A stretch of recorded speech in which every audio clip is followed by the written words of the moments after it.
তাহলে মুসলমান যুবক নেটের থেকে চয়েস করা চুল কাটে কি করা? সমস্ত যুবকদের চুলের ডিজাইন তো নেটের থেকে নেওয়া। 50 টাকার চুল 200, 400, 500, ঈদের রাত্রে 1000 টাকা দিয়া কাটা। আমাদের ভিতর বলেন বাহির বলেন, মা বোনরা বলেন আর আমাদের পুরুষ বলেন, সবার সাজগোজেই তো ইসলামের বিরুদ্ধে সাজগোজ, নেটের থেকে সাজগোজ নেওয়া। অথচ পছন্দ করলেন মুসলমান হিসাবে, ইসলাম কোথায়? পছন্দ করলেন সৃষ্টির সেরা মানুষ হিসাবে, মানবতা কোথায়?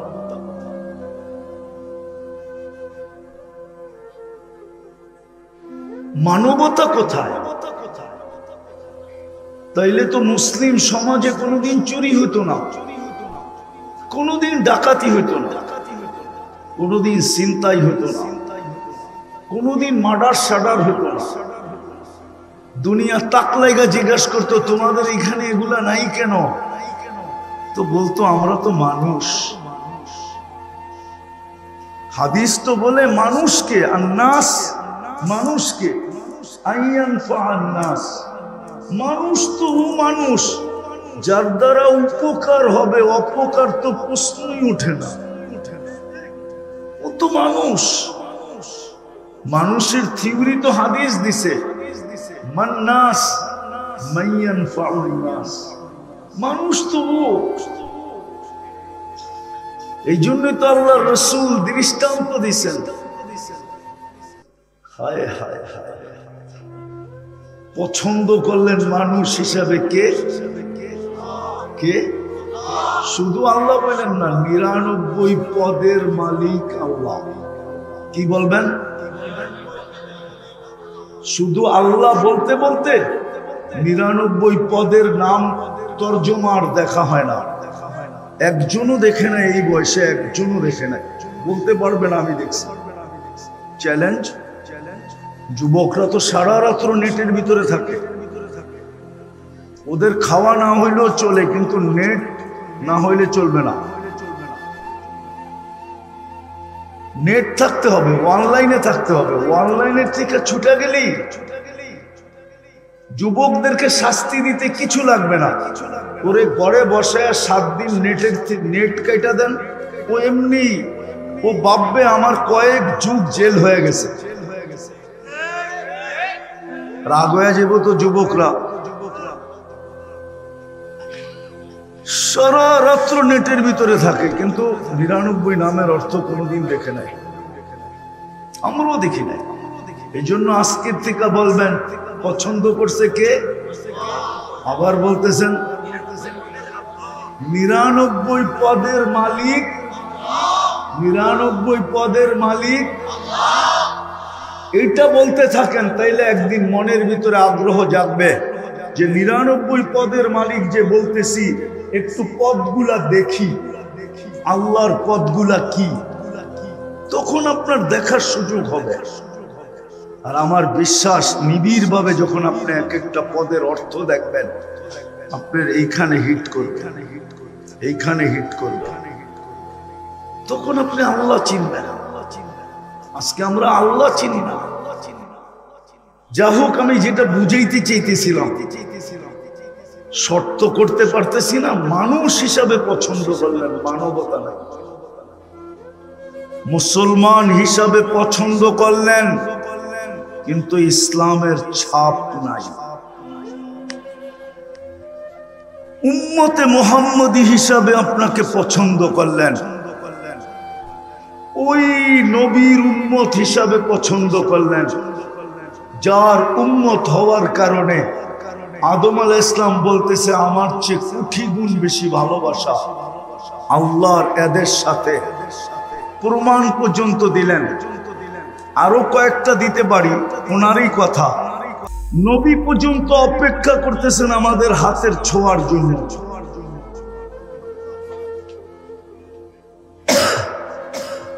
এত বড় বড় মর্যাদা দিলেন, এত বড় মর্যাদা। ওই রসুলের আদর্শ কোথায়? ওই রসুলের আদর্শ আমাদের আদর্শ যদি থাকতো তাহলে যুবক 14 তারিখ উদযাপন করবে কেন? মুসলিম সমাজে 31 নাইট হবে কেন? মানলাম 31 নাইট উদযাপন করলে যদি ওরা আমাদেরকে গলায় লাগাবে, তাইলে আফগানিস্তান মাটিতে মিশাইল কেন? ইরাক মিশাইল কেন? এখন ফিলিস্তিন মিশাইতেছে কেন? লিবিয়া মিশাইল কেন? আমি তো ঘুরে বলতেছি, ওই দেশের মানুষগুলো তো বেশিরভাগ ওদের রঙে রঙিন ছিল, যেমন আজকে আমরা ওদের রঙে রঙিন। যদিও নামাজে বলি গায়রিল মাগদুবি আলাইহিম ওয়ালাদ-দাল্লিন, যদিও বলি আল্লাহ ওদের রং থেকে আমাদেরকে বাঁচান, কিন্তু ওদের রং থেকে তো আমরা বাঁচি নাই। তো আল্লাহ বলে যখন রং থেকে বাঁচিস নাই, তো হাতের থেকে বাইচা লাভটা কি? এই জন্যই তো ওদের হাতে আমরা মারি খেতেছি। আল্লাহ বলে তুইও রং থেকে বাঁচস নাই, যখন রং থেকেই বাঁচস নাই, রঙই লেগে গেছে গায়ে, তো এখন হাতের মারি খেলে অসুবিধাটা কি? এই জন্যই তো আজকে শত শত বৎসর ওদের হাতে মারি খেতেছি। আর খাবেন না কেন? আপনি কেন খাবেন না? একটা উদাহরণ দিব। আমি যখন 14 বছর আগে তুর পাহাড় দেখতে গেছি, 2010-এর দিকে, ওই সময় আমার মনে উঠছিল যে মুসা আলাইহিস সালাম তো এইখানেই ক্রেডিট কার্ড অর্জন করছিলেন, কালিমুল্লাহ। উনি আল্লাহর সাথে কথা বলে বিদায়, উনি কালিমুল্লাহ, ঠিক না? কিন্তু তখনই আমার মনে উঠছিল, উনি কালিমুল্লাহ হইলে হইব কি? আল্লাহ তো আমার সাথে কথা বলতে চায় বিদায় আমাকে এর চেয়ে বড় সম্মানিত করে দিলেন কালামুল্লাহ। মনে হয় আপনি দূরত্বর পার্থক্য বুঝতে পারেন না। ওইখানে কে কথা বলে? মুসা আলাইহিস সালাম কথা বলে বিদায় কি? আর এইখানে স্বয়ং আল্লাহ আমাদের সাথে কথা বলে বিদায় কি? এইখানে কোন যুবক বলুক, আমি পড়ার কথা বলতেছি না, পড়া বাদ দিলাম, কোন যুবক বলুক ডেলি আমি কোরআনটাকে নিয়ে একবার চুমা দিই, এই কথা মনে করা যে আল্লাহ তো আমার সাথে কথা বলতে চাইলো, বিদায় দিল কালামুল্লাহ। আমি পড়ি আর না পড়ি, চুমা তো দিতে পারি। বলুক এক যুবক চুমা দেয় কিনা? বলুক এক সাধারণ মানুষ যারা আমরা এখানে বসে আছি মুসল্লি, আমরা ডেলি কোরআন পড়ি কিনা? আচ্ছা পড়তে না পারি, চুমা দেই কিনা? 2 বেলা কোরআনটাকে নিয়ে একটা চুমা দেই কিনা? আর আল্লাহকে বলি কিনা আল্লাহ ভালোবাসে? আল্লাহ তো আমাদেরকে এতটুকু সম্মান দিলেন যে আমি কথা বলার জন্য কালাম দিলাম, কিন্তু বন্ধুর উম্মত পড়তে জানলো না, তাইলে তো সে কোরআন খতমের সওয়াবও পাবে না। তো ভালোবাসা বঞ্চিত করতে চাইলেন না, যে পড়তে না পারো কোরআনের খতমের থেকে যেন সে বঞ্চিত না হয়। এই জন্য সবচেয়ে সহজ, সবচেয়ে ছোট, সবচেয়ে সহজ, সবচেয়ে ছোট একটা সূরা দিলেন ইখলাস। একবার পড়লে 10 পারা, 2 বার পড়লে, 3 বার পড়লে। বলুক এখানে কেউ যে আমি ডেলি এই নিয়তে 3 বার পড়ি যে আজকে আমার আমল নামায় 1 খতম কোরআনের সওয়াব লেখা হবে? কেউ পড়ে কিনা? একজন হোক, যুক্তি দিয়ে বোঝান। আপনাকে উম্মতে মুহাম্মদী বানানোর কারণে এত বড় মর্যাদার অধিকারী হইলেন, নবীদের চেয়েও কোটি গুণ ভালোবাসা আপনার সাথে আল্লাহর হইল। আচ্ছা, আজকের রাতটা কোন রাত্র? হ্যাঁ, জুমা শুরু হয়ে গেছে, ঠিক না? হ্যাঁ, গত জুমাও তো গেছে, ঠিক না? বলেন তো এখানে কেউ আছেনি 1000 বার দুরূদ পড়ছে গত জুমায়? বা জুমার দিন 1000 বার দুরূদ পড়ে? অথচ আমাদের নবীজির তো আবেদন ছিল, আমাদের কাছে আবেদন ছিল, অনুরোধ ছিল, দরখাস্ত ছিল, এমনকি নিজের হাত পর্যন্ত পাতা ছিল, শুক্রবারে আমার উপরে বেশি বেশি দুরূদ পড়ো। এই মাদ্রাসার ছেলেরাও তো পড়ে। 24 ঘন্টায় যদি 1000 দুরূদ হয়, তাইলে পার ঘন্টায় কয়বার হয় বলেন? কিন্তু পড়ি তো না। কোরআন দিল ছুঁয়া দেখি না, চুমা দিয়া দেখি না। এত বড় সম্মানিত করলো, আদর্শবাদী দিলাম, একটা দিন 1000 দুরূদ পড়ি না, 200 মনে হয় পড়ে না, কেউ 100 মনে হয় পড়ে না। আপনার বিবেককে আপনি প্রশ্ন করেন না, আমাকে প্রশ্ন করতে হবে না, আপনার বিবেককে আপনি প্রশ্ন করেন যে আপনি কি সুখে থাকার যোগ্য না যোগ্য না, আপনি মাইর খাওয়ার যোগ্য না যোগ্য না। যদি দুনিয়াতেই এই অবস্থা হয়, কালকে কি অবস্থা হবে? কবরে 3 প্রশ্ন আমি মানি, কবরে 3 প্রশ্ন আমি, কিন্তু কবরে মৌলিক প্রশ্ন একটা। কয়টা? কয়টা? ইমাম বুখারী রহমতুল্লাহ আলাইহি একটা লেখছেন, ইমাম মুসলিম রহমতুল্লাহ আলাইহি একটা লেখছেন, এই 2 জনে 3টা লেখেন না, একটা। কেননা মৌলিক প্রশ্ন একটা হবে, একটায় পাস, পরের গুলা পাস বইলা লেখা হবে, একটায় ফেল, পরের গুলো ফেল বইলা লেখা হবে। প্রথম কবরের প্রশ্নই তো হইল মা কুনতা তাকুল, তুই দুনিয়ায় থাকতে কার আদর্শে আদর্শবান ছিলি বল। আবার নামও বইলা দিবে মা কুনতা তাকুলু ফি হাদার রাজুলি মুহাম্মাদিন, তুই দুনিয়ায় কার আদর্শে আদর্শবান ছিলি? মুহাম্মদুর রাসূলুল্লাহর আদর্শে আদর্শবান ছিলি না অন্য কারে রঙে রঙিন ছিলি? যদি আদর্শে আদর্শবান হয়ে থাকে তো মুস্কি হাসি দুজনই দিবে, কেননা মুহাম্মদুর রাসূলুল্লাহ সামনে হবে, তো মুস্কি হাসি দুজনই দিবে যে কাকে কি প্রশ্ন করো তুমি। এ প্রমাণ কি দিবে? আমি প্রমাণ দিতেছি এ আমার আদর্শে আদর্শবান ছিল, নাইলে বারবার দুনিয়াতে আমার সাথে এর সাথে সাক্ষাৎ হইতো তো হইতো কি করে? আপনি আর আমি তো জীবনে একদিনও দেখি না। কয়দিন দেখছেন আল্লাহ রাসূলকে? শুক্রবারে দুরূদই পড়েন না, কোত্থেকে দেখবেন? প্রশ্ন করার পরে দুজনেই মুস্কি হাসবে, তো জবাব এটাই আসবে তুমি কার কাছে কি জিজ্ঞাসা করো। যদি আমার আদর্শই আদর্শবান না হইতো তাহলে দুনিয়াতে আমাদের বারবার সাক্ষাৎ কি করে হইতো? সাক্ষাৎ হয় না আপনি দেখেন, দেখে না দেখা দেয়? মনে হয় আমি বুঝাইতে পারি না আপনাদের। আজকে আমাদের দুরবস্থা এই জন্য, মানুষ মানবতা নাই, মুসলমান কিন্তু কোনো ছাপ নাই, উম্মত নবীর কোনো আদর্শ নাই। এই জন্যই আমার যোগ বিয়োগে মেলে না।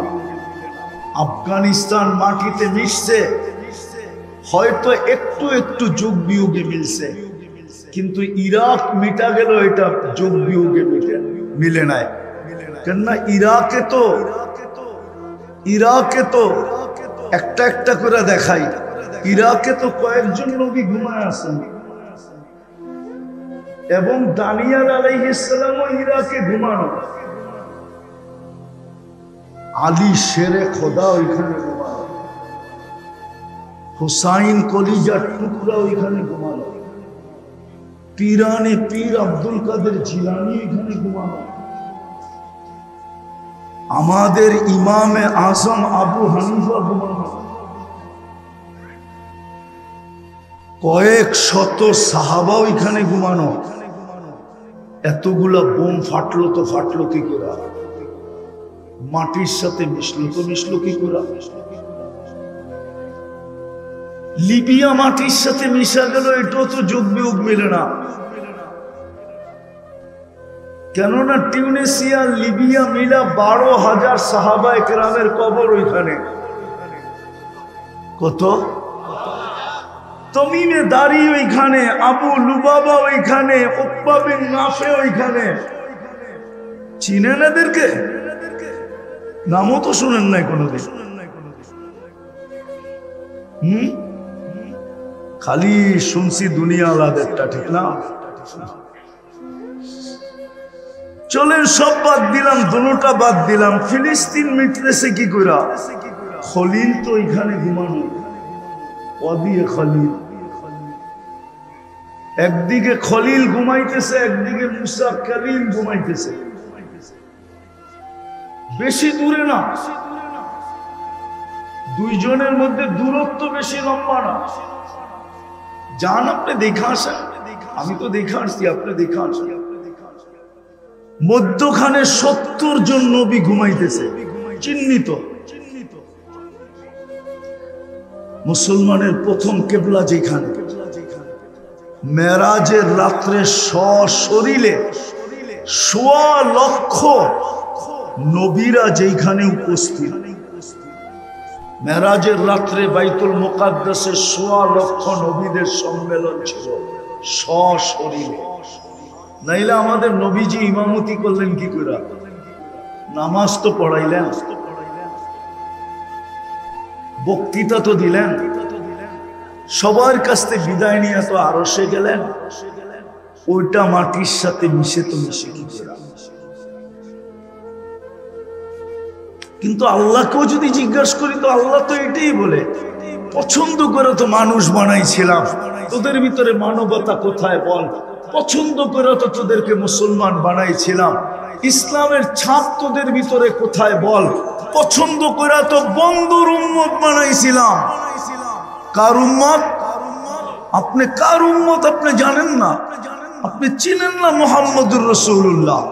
দুঃখ তো আমার এইখানেই, বাংলাদেশে পাইবেন ইসলামী মহাসম্মেলন, নাইলে ওয়াজ মাহফিল, নাইলে তাফসীর মাহফিল, এই তিনটেই পাবেন।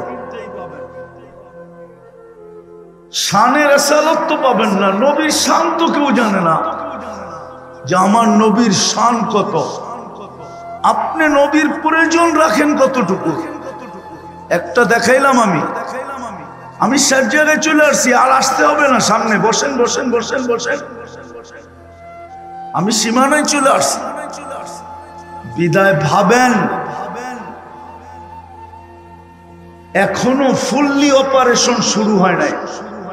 এটাই আল্লাহ বুঝাইছিলেন এক হাদিসে কুদসিতে, কোরআনও বুঝাইছিলেন, যহরাল ফাসাদ ফিল বাররি ওয়াল বাহর বিমা কাসাবাত আইদিন নাস লিউযীকাহুম বা'দাল্লাযী আমিলু লাআল্লাহুম ইয়ারজিউন।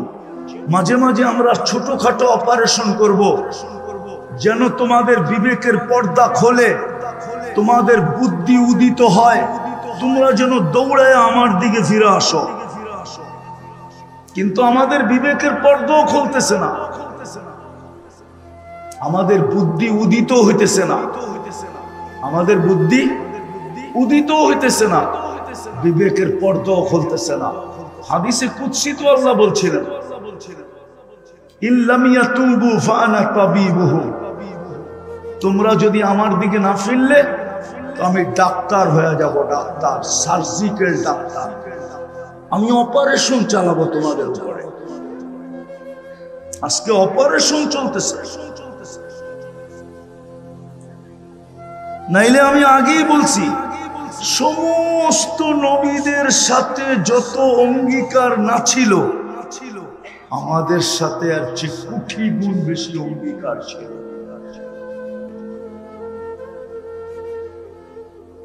কোটি গুণ অঙ্গীকার আমাদের সাথে ছিল, ওয়াদা ছিল, অঙ্গীকার ছিল। আর কি শব্দ পাবো বাংলায় খুঁজে পাই না। সবকিছু আমাদের সাথে ছিল, কেননা আমাদের পরে তো কোনো উম্মত নাই। ভান্ডার রাখবেন তো রাখবেন কার জন্য? আমাদের নবীজির পরে তো নবী নাই, তাহলে আল্লাহ নিজের ভান্ডার রাখবেন তো রাখবেন কার জন্য বলেন? কি সর্বশেষ যে খায় সে তো পাতিল নিয়েই বসে, ঠিক না? সবার শেষে কে খায়? মা, ঠিক না? তো মা কি নিয়ে বসে? তো জামাই যদি শাশুড়ি জিজ্ঞাসা করে, আম্মা আপনি তো দেখি পাতিল লয়ে বইছেন, তো শাশুড়ি হাসতে হাসতে বলে, বাবা তোমার ঘরে খাওয়ায়া এখন আর যা বাচ্চে আমি একটু কাঁচায় কুচায় খাই। আল্লাহ তো পুরো সবকিছু আমাদেরকে উঠায় দিলেন, কিন্তু তাকাইলে তো দেখা যায় আমাদের সবচেয়ে বেশি দুরবস্থা। এই দুরবস্থা তো 313 জন যখন ছিল তখনও ছিল না, যখন গায়ে কাপড় ছিল না তখনও ছিল না, যখন পেটে ভাত ছিল না তখনও ছিল না, যখন পায়ে জুতা ছিল না তখনও ছিল না, যখন মাথা গুচার ঠাই ছিল না তখনও ছিল। আজকে কেন দুরবস্থা? একজন ধরলে 18 কোটির গলা টিপা ধরতে চায়। ইসকন কয়জন ধরছে? একজন, ঠিক না? আপনি তো 18 কোটি অবরুদ্ধ না? অবরুদ্ধ না, 18 কোটির গলা চেপা ধরতে চাইতেছে, বুঝাইতে চাইতেছে একটাই মানুষ। 18 কোটি এটি মানুষ না, এটি সব আগাছা। আর একটা প্রমাণ দিব, দেখি আপনাদের বুঝে আসে কিনা। বাংলাদেশের সুপ্রিম কোর্টের ল হইল, কোন কুকুরকে আপনি আগের মতো ইনজেকশন দিয়ে মারতে পারবেন না। আগে সিটি কর্পোরেশন ছোটবেলা দেখতাম রাত্রে আসতো, কুকুরকে ইনজেকশন দিয়ে উঠায় উঠায় নিয়ে যেত। প্রাণীবাদীরা হাইকোর্টে রিট করছে যে প্রাণীদেরকে এইভাবে মারা যাবে না। আচ্ছা মানলাম, ঠিক আছে, ফিলিস্তিনের এই 1 বছর 2 মাসের যুদ্ধে আমাদের বাংলাদেশের প্রাণীবাদীরা বলো, ওই প্রাণীবাদীর ভিতর থেকে উচ্চ পদস্থ এখন একজন আছে, সে একটা ছোট, উনার ফেসবুক আইডিতে উনি ছোট একটা নিন্দা দেন যে মুসলমান দুনিয়ার থেকে উঠতে দেরি, সিংহায় আল্লাহ ফু দিতে দেরি করবে না। ও তো এই শিক্ষায় শিক্ষিত না, ওর মাথার ভিতরে এটা নাই। সব মোবাইলে সব প্রোগ্রাম আসে না, বটন সেটে অ্যান্ড্রয়েড সেটের প্রোগ্রাম নাই, এটা বটন সেট। এটা ফোন করতে পারবেন আর রিসিভ করতে পারবেন। ওই প্রাণীবাদী যারা, ওটা হলো বটন ফোন। ওর মাথায় এটুকুই আছে যে মুসলমান কোনো প্রাণী না, নাইলে ও নিন্দা করে না কেন? দেখা আপনি এত নিচে নামলেন কেন? ওই 3 কারণে। মানুষ বলেন, কিন্তু মানবতা নাই। আমি কারো বিরোধিতা করতেছি না, যদি মানবতাই থাকতো তাহলে ঘুমন্ত মানুষকে মারে কি করে? আমাকে বুঝান, ঘুমের ভিতরে একজন আরেকজনকে মারে কি করে? মানবতা যদি থাকে তাহলে প্রতিবেশীর কারণে প্রতিবেশী অতিষ্ঠ হয় কি করে? আজকে কত প্রতিবেশী তো আছে, প্রতিবেশীর থেকে অতিষ্ঠ হয়ে জায়গা বেচে চলে গেছে। নাই এই এলাকায়, নাই নুরবাগে, হ্যাঁ চিনেন না? তাহলে আমার লোকে চলেন, আমি 2-4টা চিনায় দিব আপনাদেরকে। আমি এখানে থাকি না, তারপর আপনাদেরকে আমি চিনায় দিব। যে প্রতিবেশীর কারণে অতিষ্ঠ হয়ে জায়গা বিক্রি করে চলে গেছে, ও মানুষ কি করে? মুসলমান ইসলামের ছাপ নাই, উম্মত নবীর আদর্শ নাই, কোরআন দিলেন ছুঁয়া দেখে না, নিজের ঘর দিলেন 90% ঘরে আইসা দেখে না। এটা কার ঘর? আল্লাহরে যদি জিজ্ঞাসা, কোন উম্মতকে তো ঘর দিলেন না, আপনাকে তো ঘর দিয়া দিলেন। আল্লাহকে যদি আমি জিজ্ঞাসা করি, ঘর তো আমাদেরকে দিয়া দিলেন, আপনি কই থাকেন? তো আল্লাহ বলে, তুই কি কোরআন পড়িস না? আনা মাআকুম আইনা মা কুনতুম, আমি তো তোদের সাথেই থাকি, তোরা যেখানে যাস আমি তোদের সাথে সাথে থাকি। ঘর তো তোদেরকেই দিয়া দিলাম, ওই ঘর খালি পড়ে থাকে, ওই ঘর খালি পড়ে থাকে। খালি না, খালি পড়ে থাকে না, ঘর সারাদিন খালি পড়ে থাকে, মারামারি করে তালিম লইয়া। মনে হয় বুঝেন না, মারামারি করে কি লয়া? মারামারি করে কি লয়া? বয়ান লয়া। অথচ সারাদিন ঘর খালি পড়ে থাকে। লানত আমাদের জিন্দেগির উপরে। এখনো যে বেঁচে আছি, শুধু মুহাম্মদুর রাসূলুল্লাহর কারণে বেঁচে আছি। জিজ্ঞাসা করে ফেলছিলেন, অতীতে তাকায়া দেখতেছি সব উম্মতকে সমূলে ধ্বংস করে দিচ্ছেন, আমার উম্মতকেও ধ্বংস করবেন? তো বলছে, না বন্ধু, আপনার উম্মতকে সমূলে ধ্বংস করব না, আপনাকে অঙ্গীকার দিতেছি, শুধু এই কারণে বেঁচে গেছেন, নাইলে বহুত বড় মাদ্রাসা আছে এখানে মাদানীনগর। জিজ্ঞাসা করে দেখেন, 1500 বছর কোন উম্মতকে আল্লাহ সুযোগ দেন নাই, এর আগেই মাটিতে সব মিশাই দিয়েছেন। 1500 বছর হয়ে গেছে, আপনাকে আমাকে সুযোগই দিয়া যেতেছেন।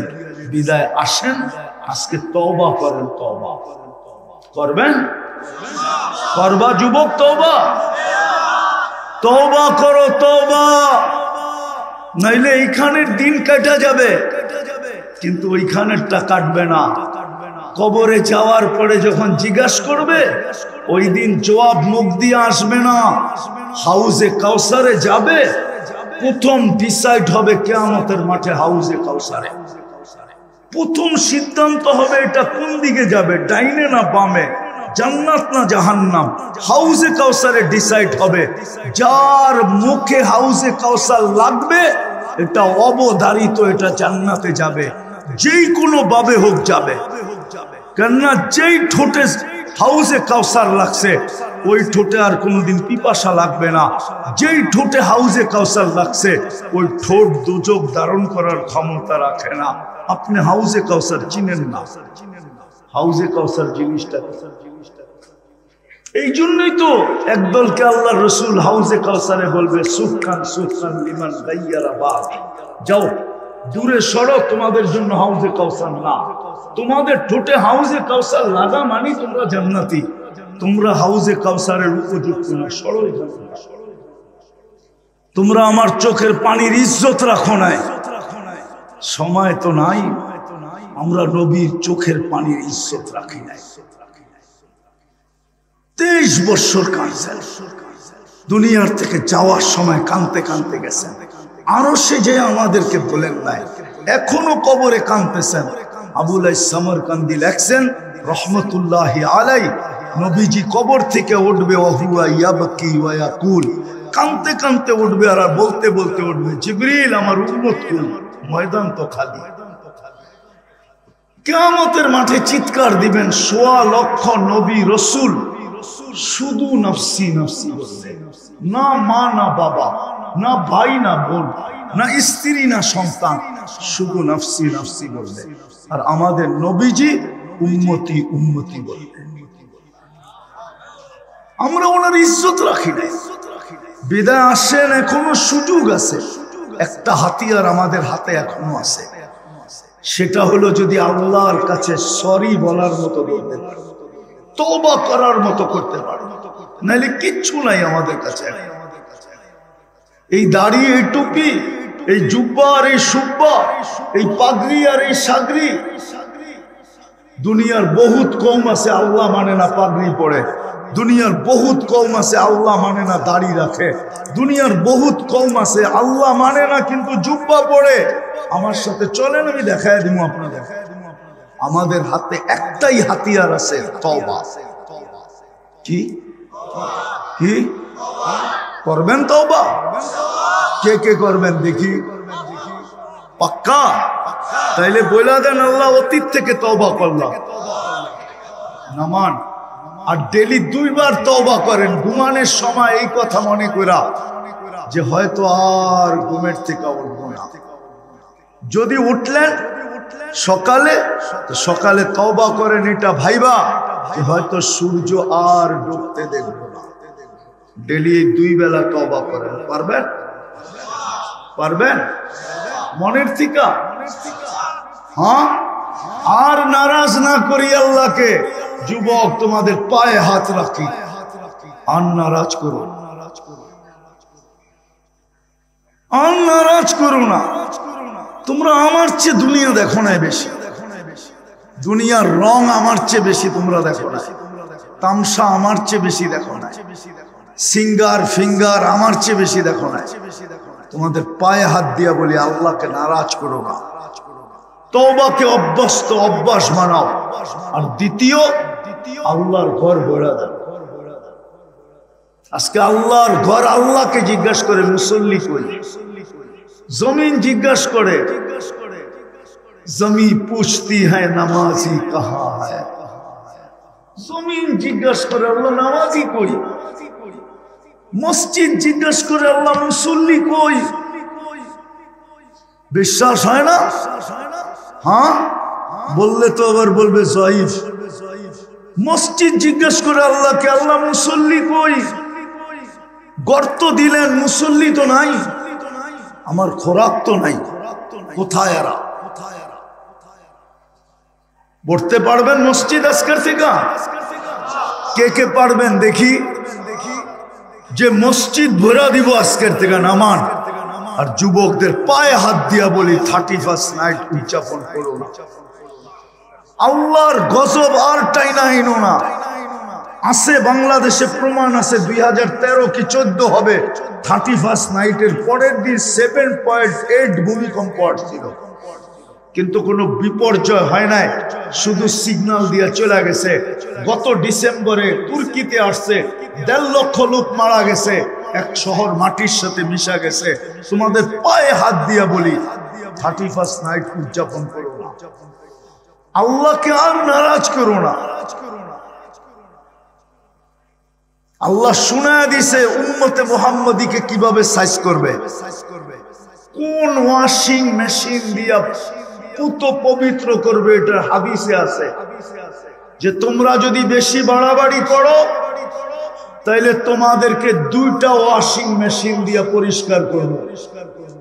কেননা বন্ধুকে লজ্জিত করব না, তোমাদেরকে ওয়াশ করে ছেড়া দেব। 2টা মেশিনের কথা হাদিসে আছে, আল কতলু ওয়াল সালাজিল। বিদায় যুবকদেরকে বলতেছি 31st নাইট করবা না করবা না? কে কে অঙ্গীকার করতে পারো? যুবক কস বুকে হাত দিয়া যে 31st নাইট করব না। পাক্কা? যদি প্রস্তুতি নিয়েও থাকো তো প্রস্তুতি ছেড়া দাও। পাক্কা? আল্লাহ আমাদেরকে আমল করার তৌফিক দান করেন। ওমা আলাইনা ইল্লাল্লাহ।